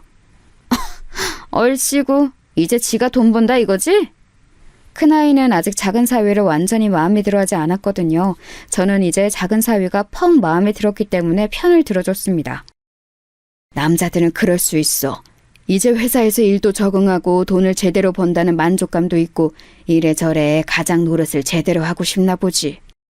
아, 그래도 얘 보고 하고 싶은 일을 포기하라는 건 말이 안 되죠. 그거야 당연하고 민정이도 복귀는 무조건 해야 하지. 근데 마음은 이해 간단 말이야. 아버지가 애기 대신 봐줄 테니까 너는 마음 푹 놓고 복직해. 아빠가 왜 또 그 고생을 해요. 싫어요. 그냥 제가 키울게요. 손주 보는 게 고생이라니. 너 나 못 믿어서 그러니? 내가 니들 다 내 손으로 키웠다. 아니, 그 말이 아니라 아빠 또 고생하는 거 싫으니까 그렇죠. 고생 아니다. 그리고 나도 아직 뭔가를 할 수 있다는 게 좋다, 나는. 그렇게 말하고 딸아이들을 돌려보냈어요. 어떤 면에서는 작은 사위가 기특하기도 하더군요. 이제는 자기 일에 제대로 욕심이 생긴 것 같아 보이는 게 말이에요. 그렇게 둘째 딸인 민정이가 아이를 낳았어요. 3개월 뒤에 복직한다고 회사에 말했다고 하더군요. 그 문제로 남편과 작은 언쟁이 있긴 했지만 아버지가 아이를 봐주시겠다고 했다 하니 작은 사위도 찬성을 했다고 말이죠. 근데 아버지 자리 원래 계시던 분은 다시 돌아오신대요? 나 그만둘 때쯤 나오실 수 있다고 했나 봐. 다행이네요. 그렇게 모든 게 또 다행히 잘 마무리될 것 같았던 때였습니다. 갓 태어난 손주가 눈에 밟혀 휴대폰으로 찍어둔 갓난쟁이 사진을 들여다보고 있을 때 청소하시는 분이 다가오셨어요. 아이고, 또 손주 사진 보시나 보네. 그렇게 좋으셔? 보고 있어도 보고 싶고 그러네요. 한참 그럴 때긴 하죠. 그리고는 일어나 누군가에게 인사를 하더군요. 그래서 저도 시선을 들어 인사한 쪽을 바라봤습니다. 작은 사위와 함께 일하는 여자 직원으로 보이는 사람 둘이서 점심을 먹고 들어오는 듯 손에 커피를 들고 회사 안으로 들어오고 있더군요. 안녕하세요. 그래서 꾸벅 인사를 했더니 작은 사위와 그 여자 직원이 저를 향해 고개를 까딱하고는 건물 위로 올라갔습니다. 그 두 사람이 사라지고 제가 다시 휴대폰을 내려다보며 청소하시는 분께 손주 이야기를 더 하려고 고개를 들었는데 그분이 제 사위와 여자 직원이 사라진 곳을 빤히 쳐다보고 계시더군요. 왜 그러세요? 그랬더니 눈을 여전히 그곳에서 떼어내지 못한 채 앉으며 속삭이듯 말하더군요. 저 사람들이잖아요. 네? 뭐가요? 왜? 제가 전에 우리 회사에 유명한 불륜 커플이 있다고 했잖아요? 네. 그게 저 둘이에요, 저 둘. 그 말을 듣는 순간 머리를 누구한테 한 대 맞는 기분이 들었습니다. 전에 이야기했던 그 맨날 붙어먹는다는 불륜 커플이 제 사위라니요. 믿을 수가 없었습니다. 에이, 그거 확실한 거요? 제가 애써 부정하려는 듯 묻자 청소부가 단호하게 말하더군요. 저 둘 맞아요. 이미 회사에서는 아는 사람들은 다 알걸요? 그리고 저 둘이 비상구에서 쪽쪽거리는 걸 내가 봤는데? 그때부터는 사실 어떤 정신으로 거기에 앉아서 그 이야기를 듣고 있었는지 기억이 정확하게 기억이 나지 않아요. 둘 다 유부남 유부녀인데 간도 크지. 지들은 아무도 모르는 줄 알걸요? 사실 다 알고 뒤에서 수근거리는데 둘인 법인카드로 모텔도 간다고 막 직원들이 떠드는 것도 들었다니까. 이씨! 어디 가요? 그대로 회사를 나와 작은 딸을 보러 갔습니다. 왜 그랬는지는 모르겠지만 당장 딸아이의 얼굴을 봐야 할 것 같았어요.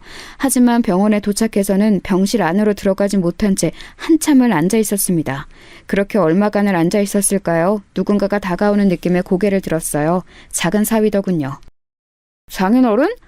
오셨으면 들어가 계시지. 왜 여기 이러고 계세요?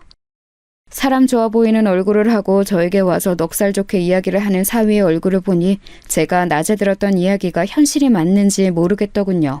그래서 생각했습니다. 내 눈으로 확인할 때까지 믿을 수 없다고 말이죠.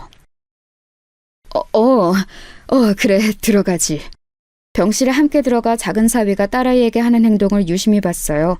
하지만 정말 다정한 남편이었습니다. 자기의 아이를 보고 활짝 웃는 모습도 말이죠. 그래. 아니야. 아니겠지. 아빠 뭐가? 뭐가 아니야? 아무것도 아니야. 그렇게 오늘 들었던 이야기를 애써 부정하며 집으로 돌아갔어요. 아이고, 이씨 얼굴이 왜 이래? 한숨도 못 잔 사람 마냥. 어제도 갑자기 그러고 나가서 연락도 안 돼서 걱정 많이 했어. 아유, 죄송합니다. 몸이 좀 안 좋아서. 뭘 죄송하기까지. 그럴 수도 있지. 우리 나이에는 진짜 건강 잘 챙겨야 해. 진짜 큰일 나. 그래야죠. 그렇게 일을 하는 동 마는 동 집중을 제대로 하지 못한 채 점심시간이 됐습니다. 로비로 나오는 사위와 어제 봤던 그 여직원이 보였어요. 아이고, 저 둘은 또 붙어 다니네 그려. 저도 어제 들었는데 저 둘이 유명해요? 아마 자기들만 모를걸. 모두가 다 자기들 부른 이야기들 떠들고 있다는 거. 진짜 확실한 거 맞대요? 목격한 사람만 얼만데. 아마 조만간 큰일 치르지 싶어. 저렇게 조심성이 없어서 원. 저 병원 좀 다녀올게요. 아이고, 안색이 많이 안 좋네. 얼른 갔다 와. 로비를 벗어나는 두 사람을 무작정 따라 나섰어요. 아니겠지. 아니어야만 돼. 작은 딸아이가 이제 막 해산을 해서 병원에 누워있는데 이 현실을 정말 받아들이고 싶지 않았습니다. 어딘가 오해가 있는 거라고, 회사 사람들이 다들 착각을 하고 있는 거라고 그렇게 다독이며 그 둘의 뒤를 밟았어요. 그리고 마지막 제 그 기대는 정말 무참히 짓밟혔습니다. 두 사람은 주위를 두리번거리더니 손을 잡고서는 회사 근처의 한 모텔로 들어갔어요. 다정히 모텔 안으로 들어가는 두 사람의 모습을 보자마자 그 자리에 우뚝 멈춰 섰습니다. 그리고 다리에 힘이 풀려 주저앉았어요. 이 현실이 정말 믿기지 않았습니다. 그렇게 그 자리에서 앉아서 작은 딸아이 생각에 눈물만 흘리고 있을 때 얼마의 시간이 지났는지 더 다정한 모습으로 그 모텔을 나오는 두 사람을 봤습니다. 그때 제 머릿속에 불꽃이 번쩍이는 듯 했어요. 그리고 정신이 확 차려졌습니다. 내 이 개자식을 가만두나 봐라. 이가 갈렸습니다. 이제 정신을 차렸고 철이 들었다며 칭찬했던 과거의 제 자신에게 돌을 던지고 싶었어요. 가만두지 않겠다고 다짐은 했지만 이제 막 해산한 작은 딸아이가 이 소식을 들으면 얼마나 충격일지 걱정이 되어 그날 저녁에는 잠도 오질 않더군요. 그래서 큰 딸아이에게 먼저 이야기를 하고 의견을 물어보기로 했습니다. 이 처죽일 새끼! 내가 사람 고쳐 쓰는 거 아니랬지? 내가 당장 죽여버릴 거야! 당장이라도 머리채를 잡으러 갈 듯 일어서는 큰딸을 잡아다 앉혔습니다. 민정이 이제 막 몸 풀었는데 민정이가 받을 충격도 생각해야지. 큰아이가 그제야 아차하는 얼굴로 털썩 앉더군요. 그리고 눈물을 흘리기 시작했습니다. 민정이 불쌍해서 어떡해. 내 동생 불쌍해서 어떡해. 불쌍할 거 없다. 그런 나쁜 놈이랑 빨리 갈라서고 새 인생 살면 돼. 우리 민정이가 뭐가 부족해서. 큰아이는 한동안 앉아서 한참을 울었어요. 저도 눈물이 났습니다. 그래도 이렇게 모른 척 넘어갈 수는 없는 일이에요. 그거야 당연하지. 제가 민정이랑 이야기해 볼게요. 괜찮겠니? 흥분 안 하고 차분히 잘 이야기할게요. 민정이가 최대한 상처받지 않게. 그렇게 말하고는 돌아갔습니다. 그리고 며칠 뒤 큰아이에게서 연락이 왔어요. 동생에게 잘 말했다더군요. 처음에는 믿고 싶지 않아 했답니다. 왜 아니겠어요. 그래서 아니라고, 언니나 아빠가 잘못 알고 있는 거라고. 그러다 문득 요즘 이상하게 행동했던 부분들이 불현듯 떠올랐다 하더군요. 휴대폰 전화를 자기가 없는 곳에서 받는다든지 부쩍 늘어난 출장 같은 것들 말입니다. 이상하다 생각했지만 별 생각 없이 넘겼던 일들이 다르게 생각하니 다 그것 때문이었던 것 같다고 말이죠. 그리고 더 이상 남편의 얼굴을 보기 싫어. 이유는 감기가 걸렸다고 옮는다고 조리원엔 당분간 오지 말라고 그랬다더군요. 그랬더니 거절도 한번 하지 않고 바로 알겠다고 하는 걸 듣고는 너무 화가 나서 울었다고 말이죠. 자기는 이제 더 이상 그 사람 꼴도 보기 싫으니 언니나 아빠가 다 알아서 하라고 이야기했다는 말을 전해 들었습니다. 그리고는 울면서 그때 언니와 아빠의 말을 들었어야 했다고 후회했다고 하더군요. 결혼 생활 내내 왜 그러고 살았나 후회하면서 말이죠. 언제나 자기가 더 좋아해서 언제나 자신의 약자였다고요. 그 이야기를 듣는데 정말 눈물이 났습니다.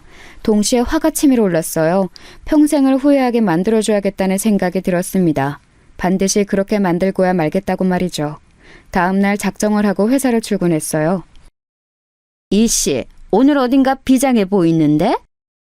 그래요? 그니까 오늘 분위기가 어딘가 다른 것 같은데? 무슨 일 있어요? 없어요. 그렇게 말하고는 로비에서 사위가 나타나기만을 기다렸습니다. 하지만 엇갈렸는지 제가 상당히 일찍 왔음에도 불구하고 출근길에서는 보지 못했어요. 그리고 어느덧 점심시간이 다가왔습니다. 식사하러 안 가요? 아, 네, 가야죠. 하면서 아직 나타나지 않은 사위를 기다리는데 마침 엘리베이터에서 내리더군요. 마찬가지로 옆에는 그 여자 직원과 함께 말이죠. 아이고, 저 양반은 저렇게 티를 내고 다녔어야 우원. 그런 이야기를 들으며 자리에서 벌떡 일어났습니다. 그리고 사위 쪽을 향해 소리쳤어요. 아이고, 박서방! 회사에서 보니 반갑네. 제 그 인사에 둘째 사위가 눈을 동그랗게 뜨고서는 저를 바라보더군요. 그리고는 당황한 듯 주변을 두리번거리더니 서둘러 그 여직원과 밖으로 나갔습니다. 그 모습을 보던 동료 경비원이 지금 뭐하냐는 듯한 얼굴로 저를 바라봤어요. 박서방이라니 그게 무슨... 둘째 사위예요. 제 그 답에 동료 직원분의 눈이 더 이상 커질 수 없게 커지더군요. 저에게 둘째 사위 불륜 어쩌고 하는 이야기를 다 했으니 놀랄만도 했겠죠. 아이고, 나는 그것도 모르고 아우, 괜한 소리를 늙어서 주책을 부렸구먼. 괜찮습니다. 알아야 할 일이었는데요. 저 망할 놈의 자식 가만히 안 두려고요. 저의 그 말에도 동료분은 자신을 계속 자책하듯 미안하다는 말만 반복하시더군요. 그래서 정말 괜찮다고 수십 번 말해줬습니다. 그리고 곧 사위에게 전화가 왔어요. 무표정한 얼굴로 받았습니다. 장인어른, 대체 왜 그러신 거예요? 내가 뭐? 회사에서는 모른 척 해달라고 분명히 부탁드렸었잖아요. 나도 모르게 반가워서 그랬나 보네. 미안하네. 진짜 조심해 주세요. 같이 있던 직원한테 그냥 둘러댔으니까 앞으로는 꼭이요. 그래. 하지만 저는 전혀 그럴 마음이 없었습니다. 사위는 이번에는 다른 직원들과 여럿이 어딜 가는 듯 우르르 로비로 내려왔어요. 그리고는 저를 슬쩍 보고는 가더군요. 그 모습을 보고 다시 한번 벌떡 일어났습니다. 그리고는 사위를 향해 소리쳤어요. 아이고, 박서방! 지금 퇴근하나? 민정이 병원에는 오늘은 가나? 분명히 낮에는 이제 아는 척하지 않겠다고 해놓고 다시 이러니 저 양반이 노망났나 하는 얼굴로 저를 바라보더군요. 그리고는 무슨 일인지 수근거리는 주위 직원들을 보고 얼굴이 벌개지더군요. 욱한 듯 화를 참지 못하는 얼굴로 저벅저벅 저에게 다가왔습니다. 진짜 왜 이러세요? 내가 뭐? 아무렇지 않은 얼굴로 내가 무슨 잘못을 했는지 모르겠다는 듯 대답했어요. 그랬더니 화가 많이 난 듯 보이더라고요. 노망 나셨어요? 내가 내 사위한테 박서방이라고 그러니까 뭐? 아는 척할 수도 있지.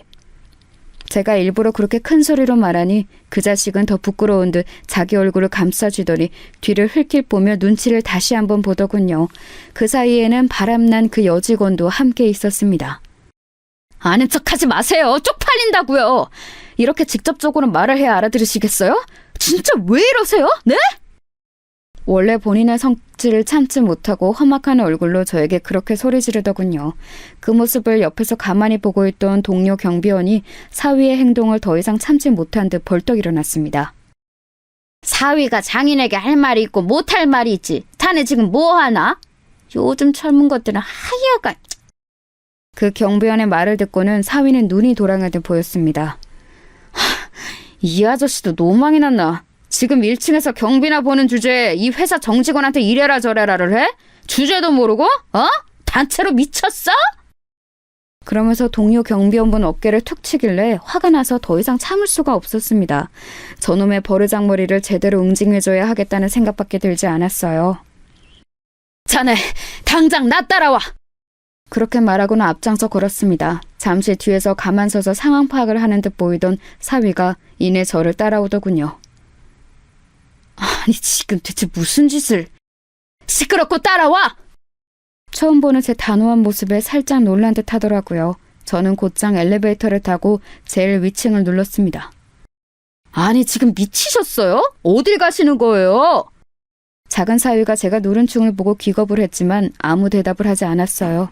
당연히 놀랐겠죠. 그 층은 이 회장의 사주이자 제 친한 아우가 있는 층이니까 말입니다. 물론 저랑 친하다는 사실은 작은 사위는 몰랐지만요. 맨 위층에 도착해 무작정 들이닥치는 저를 보고 놀란 직원이 말릴 새도 없이 회장실로 들어갔습니다. 그리고는 소리쳤어요. 자네 직원들 인성관리를 대체 어떻게 하는 건가? 제 큰 목소리에 놀라서 아우가 저를 올려다봤습니다. 그리고 그보다 더 놀란 둘째 사위가 제 손목을 잡아 끌었어요. 진짜 미치셨어요?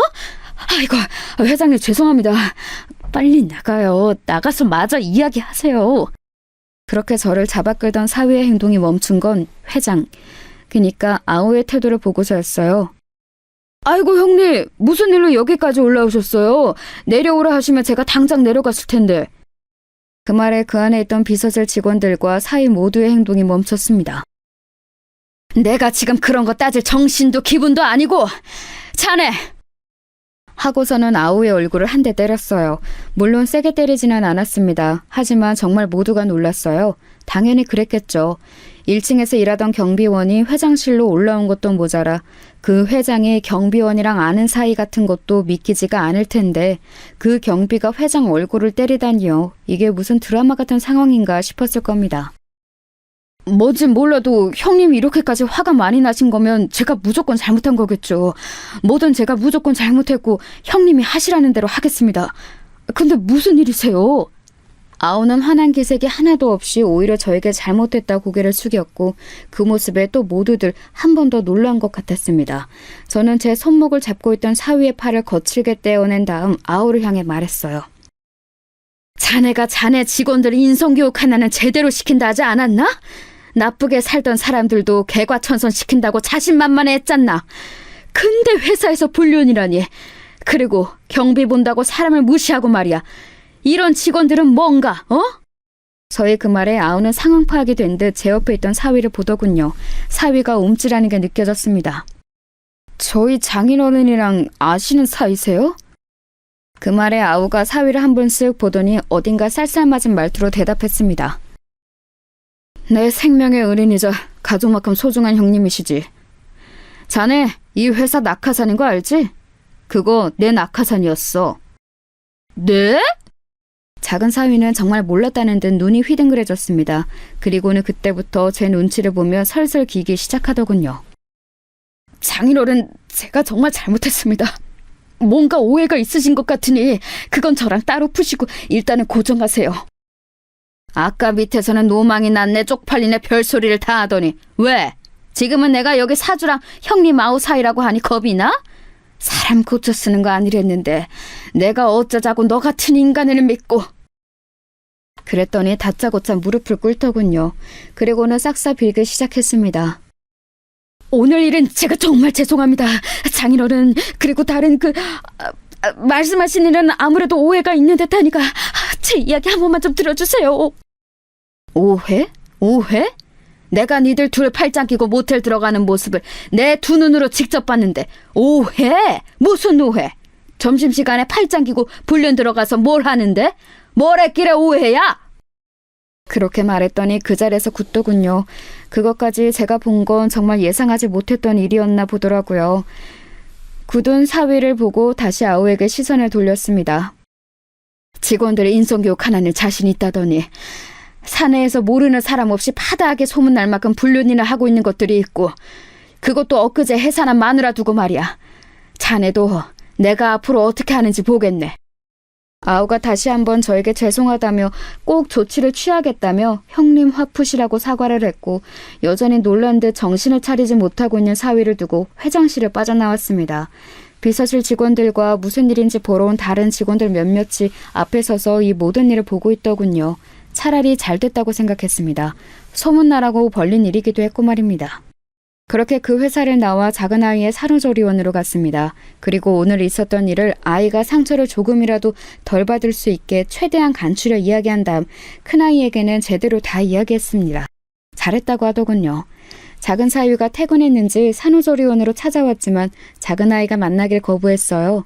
한참을 그 앞에 서 있다가 저녁 늦게 돼서야 돌아갔어요. 회사는 한바탕 난리가 났다더군요. 저는 그날 이후로 회사를 한 번도 나간 적이 없지만 함께 일하던 경비원분과 청소부 분이 연락을 주셨어요. 사위와 그 여자 직원은 그날 이후로 출근하긴 하는데 눈에 띄지 않게 다닌다고 하더군요. 하지만 온 사내에 이미 소문이 파다하게 난지라 둘 다 회사 생활을 오래 할 수 없을 것 같다고 이야기를 전해왔습니다. 소문이 어디까지 난 건지 그 여자 직원의 남편이 회사로 쳐들어와 사위의 멱살을 잡았다고 하더군요. 그 때문에 회사가 한 번 더 시끄러웠다고 말입니다. 사내에는 불륜에 관련된 교육 과정이 생겼다는 이야기도 전해 들었습니다. 사내에서 그러지 말라는 권고사항과 함께 회사 법카나 주변 모텔을 단속하기 시작했다는 이야기도 들려왔고 말이죠. 그 둘이 정말 고개를 들고 다닐 수 없겠더라고요. 곧 그 여자 직원은 회사를 그만뒀다고 하더군요. 그리고 이혼당했다는 소문이 돌았다고 합니다. 사위는 계속 그 회사를 그만두지 않고 다닌다고 하더군요. 물론 징계가 있긴 했지만 강제로 해고할 수 있는 사항은 아니라 어쩔 수 없다는 이야기를 아우에게 전달받았습니다. 나는 절대 당신이랑 이혼 안 해. 그러니까 당신이 용서해줘. 나는 이제 당신 얼굴 꼴도 보기 싫어. 과거에 당신이랑 결혼하지 말라고 모두가 말릴 때 왜 그 말을 듣지 않았는지 이제 땅을 치고 후회 중이야. 얼굴 보는 것만으로도 토 나올 것 같으니까 돌아가. 절대 이혼을 하지 않겠다고 버티는 통에 소송을 진행할 수밖에 없었습니다. 그 과정에서 말을 바꾸더라고요. 불륜은 절대 아니라고 말이죠. 다들 입에서 입으로 전해지는 소문일 뿐이고 억울하다고 말입니다. 하지만 너무 대놓고 그러고 다녔기 때문에 사내에는 그 두 사람의 불륜을 모르는 사람이 없었고 그 덕에 목격담이나 증인들도 넘쳐났어요. 그래서 작은 사위의 그 주장은 받아들여지지 않았습니다. 지리한 소송의 결과는 저희의 승리였어요. 뭐 당연한 결과였죠. 양육권은 물론 위자료까지 다 받아냈습니다. 그리고 이혼이 성립이 되었어요. 정말 이렇게까지 해야겠어? 장인어른 이렇게까지 하셔야겠어요? 그 한 번 용서해 주는 게 그렇게 힘든 일이에요? 저 그동안 잘했잖아요. 그 한 번? 자기 마누라 애 가진 동안에 장인어른이 소개해준 회사에서 여자랑 붙어먹은 게 한 번 용서해 줄 일이야? 그게 용서받을 수 있는 일이라고 생각하나? 정이란 정은 다 떨어져서 당신 얼굴 보는 것도 역겹다고 했지. 난 당신이랑 절대 다시 못 살아. 그러니까 그냥 포기하고 돌아가. 저희가 절대 받아줄 것 같지 않자 이제는 태도를 바꾸더군요. 그렇게 좋다고 매달려서 결혼해줬더니 이제 와서 이렇게 나를 버려? 안 그래도 내가 그때 왜 그랬는지 땅을 치고 후회 중이야. 그렇게 작은 사위와의 마지막이 끝이 났어요. 그 뒤로 한동안은 소식을 들을 수 없었습니다. 하지만 이내 소식이 들려오긴 했어요. 그 인간은 정말이지 변하지 않더군요. 이제는 정말 본인이 벌어서 생활을 다 해야 했기 때문에 어떻게든 회사에는 붙어있으려 한 것 같았지만 결국은 또 한 번 사고를 친 것 같더라고요. 다른 직원과 불륜을 했다는 소문이 한 번 더 돌았고 결국은 공고사직을 당했다고 하더군요. 그리고는 취직이 안 되는지 여기저기 전전하다가 작은아이에게 돈을 빌려달라는 전화를 했었다고 합니다. 이건 큰아이를 통해 전해들은 소식이에요. 물론 작은아이는 돈을 빌려주지 않았고 술을 먹고 집까지 찾아와서 다시 합치네 마네 하는 진상짓을 하다가 경찰이 출동하는 일도 한 번 있었던 것 같더라고요. 그마저도 작은아이는 제가 걱정할까봐 저에게는 말해주지 않았지만 말입니다. 그렇게 똑같은 일이 몇 번이 더 생기고 작은아이는 접근 금지 신청을 했어요. 그게 받아들여지고 나서야 그 자식이 찾아오는 일이 없었습니다. 대책 없이 살고 있는 것 같더라고요. 일자리도 제대로 구하지 못하고 집에서 게임만 하고 술만 마시면서 말입니다. 한 번은 저에게 전화가 온 적이 있어요. 사실 그 자식인 줄 알았으면 받지 않았을 텐데 전화번호를 바꿨는지 모르는 번호로 전화가 한 번 와서 받았습니다. 제가 정말 죄송했습니다. 저는 진짜 그 시절로 돌아가고 싶어요. 자네가 깨트린 걸세. 매일매일이 후회의 고통뿐입니다. 그러게, 그런 짓은 왜 저질렀나? 저는 정말 민정이가 이렇게까지 모질게 저를 잘라낼 줄은 몰랐어요. 언제까지 그 아이가 자네한테 죽고 못 살 줄 알았나? 아버님이 민정이한테 잘 이야기해 주실 수 없을까요? 저희 가족 다 행복했던 시절도 있었잖아요. 그럴 마음도 생각도 없네. 가족이라고도 하지 말게. 평생 후회하면서 그때 왜 그랬나 자책하면서 살아. 그리고 전화를 끊었습니다. 그리고는 다시 연락이 오지 않았어요. 물론 처음부터 그런 자식과 결혼하지 않았으면 제일 좋긴 했겠지만 그래도 작은 아이에게는 선물 같은 자식이 생겼습니다. 손주는 정말 눈에 넣어도 아프지 않을 만큼 예쁜 아이예요.